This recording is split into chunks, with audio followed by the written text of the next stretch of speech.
Ketika Tama mengingat sesuatu, dia bertanya pada Carlen, "Pak Carlen, Anda membantu saya mempromosikan pil peremajaan di Amerika Utara.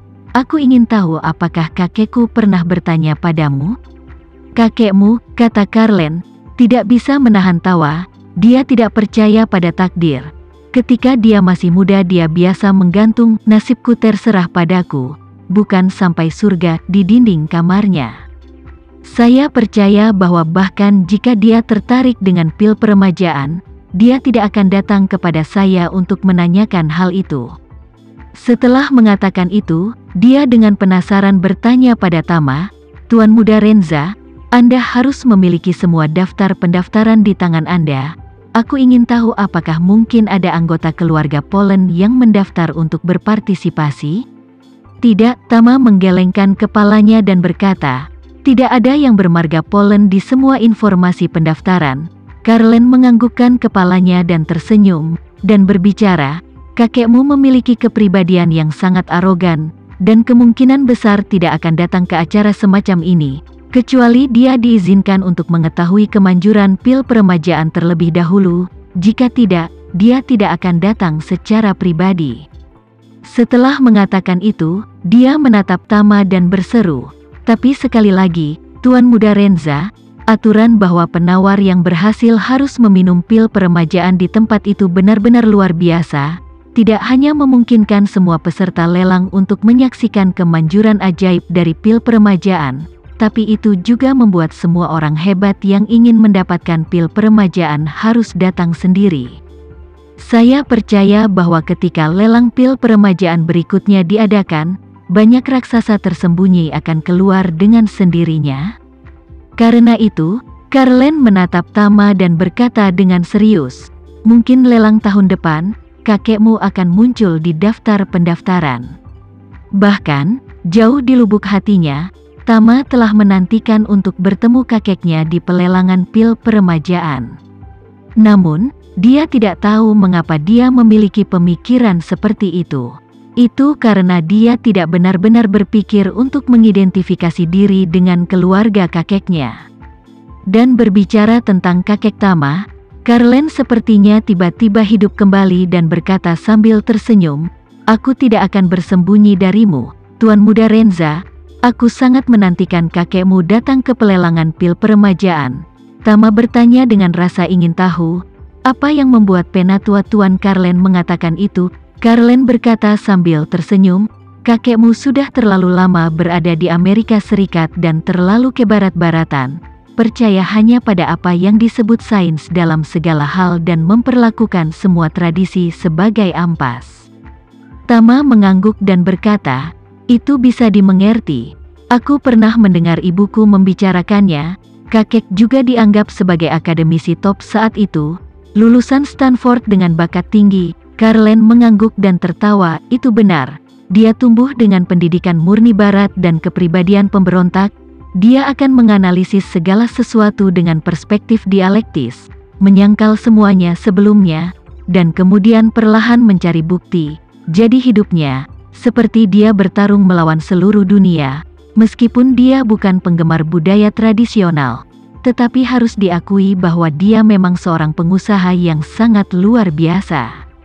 Berbicara di sini, Carlen berkata dengan main-main, "Tapi ya, semakin tua seseorang, semakin sedikit permusuhan dan kemarahan di tulangnya. Begitu dia berjabat tangan dengan dunia, visinya sebelumnya tentang dunia akan berubah. Sama seperti banyak fisikawan yang menghabiskan hidup mereka untuk membuktikan bahwa di dunia tidak ada Tuhan, tidak ada pencipta, yang ada hanya hukum fisika yang tidak berubah. Namun, ketika mereka sudah tua dan melihat semuanya, mereka malah sangat percaya bahwa di balik segala sesuatu di dunia, pasti ada penciptanya, hanya agar dia tidak muncul dalam bentuk manusia atau dewa.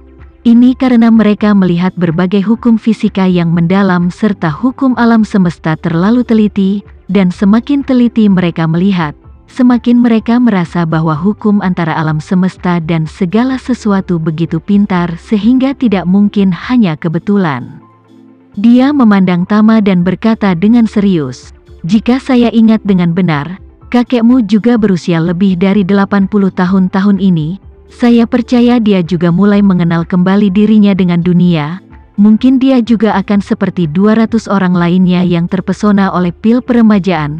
Tama tersenyum tipis dan berkata, jika dia bertanya padamu tentang pil peremajaan suatu hari nanti, tolong jangan beritahu dia tentang situasiku.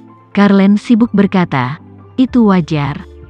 Setelah mengatakan itu, dia tidak bisa tidak bertanya, Tuan Muda Renza, apakah Anda pernah berpikir untuk bertemu dengan kakek Anda?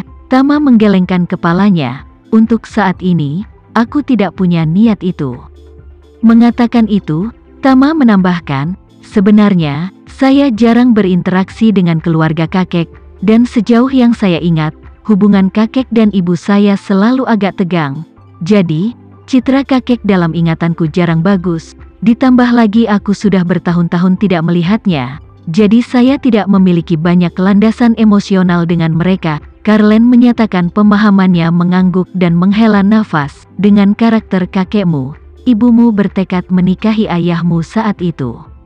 Yang pasti membuatnya sangat marah. Tetapi dia seharusnya berusia lebih dari 80 tahun ini. Saya pikir dia harus memiliki pemahaman baru tentang banyak hal. Mungkin keinginan terbesarnya sekarang mungkin untuk melihat Anda. Tama tersenyum pada dirinya sendiri dan berkata, mereka mungkin mengira aku sudah mati sejak lama. Tidak mungkin, Carlen dengan serius berkata. Orang-orang dengan status kakekmu memiliki persyaratan yang sangat tinggi untuk keaslian informasi, bahkan dibandingkan dengan polisi, itu lebih dari sebelumnya. Pikirkanlah, jika tidak ada cukup bukti untuk membuktikan bahwa seseorang benar-benar mati, polisi hanya akan mendefinisikannya sebagai orang hilang. Saya yakin kakekmu pasti sama. Tama mengangguk tanpa ekspresi dan berkata, kalau begitu biarkan mereka terus berpikir bahwa aku hilang. Carlen ragu-ragu sejenak sebelum dia menatap Tama dan berkata dengan serius, Tuan Muda Renza, ada sesuatu yang saya tidak tahu apakah saya harus mengatakannya. Tama berkata, Penatua Tuan Carlen, Anda tidak perlu terlalu sopan, tidak ada salahnya mengatakan apapun. Carlen berkata, meskipun kamu telah keluar dari perangkap naga yang terperangkap di air dangkal, tapi untuk mendapatkan kembali kerangka naga asli milikmu bukanlah akhir. Chronicle of the Difference, Dinasti Selatan telah mencatat bahwa ular air, Hu, 500 tahun ke Jiao, Jiao 1000 tahun berubah menjadi naga, naga 500 tahun lagi berubah menjadi naga bertanduk, 1000 tahun memasuki Yinglong, yang berarti bahwa kerangka naga bukanlah takdir tertinggi. Di atas ini, ada naga bertanduk 2 dan Yinglong. Pikiran Tama langsung melayang ke isi 9 kitab suci surgawi yang mendalam, yang memang memiliki catatan tentang ular beludak, Jiao, naga, serta naga bertanduk, Yinglong. Naga bertanduk, Yinglong, pada kenyataannya adalah naga tingkat yang lebih tinggi. Pada saat ini Carlen melanjutkan, jika Anda ingin berdiri di puncak dunia, beberapa langkah terakhir sangat penting. Dan keluarga Polan adalah pilihan terbaik untuk mencapai puncak dari langkah terakhir itu. Jadi, kamu mungkin ingin bertemu dengan kakekmu lebih awal, dan mungkin itu akan membuka situasi baru.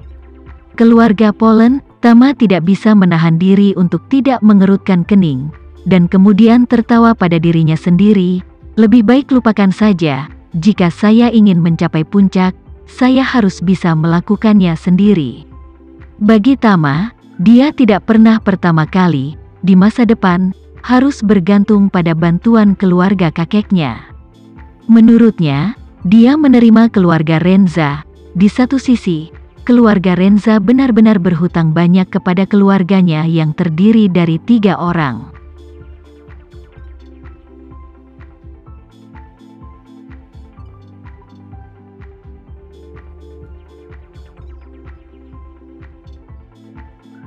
Sekian dulu ya video kali ini, kita lanjutkan lagi videonya di lain waktu. Oh iya, bagaimana menurut kalian? Semoga bisa sedikit menghibur kalian semua. Untuk teman-teman yang baru nonton jangan lupa subscribe ya hehehe. Dan kalau teman-teman ada yang ingin gabung langganan bisa langsung gabung saja untuk dapat fitur yang menarik dan sedikit membantu Mimin. Terima kasih banyak sudah menonton, sampai jumpa lagi, bye.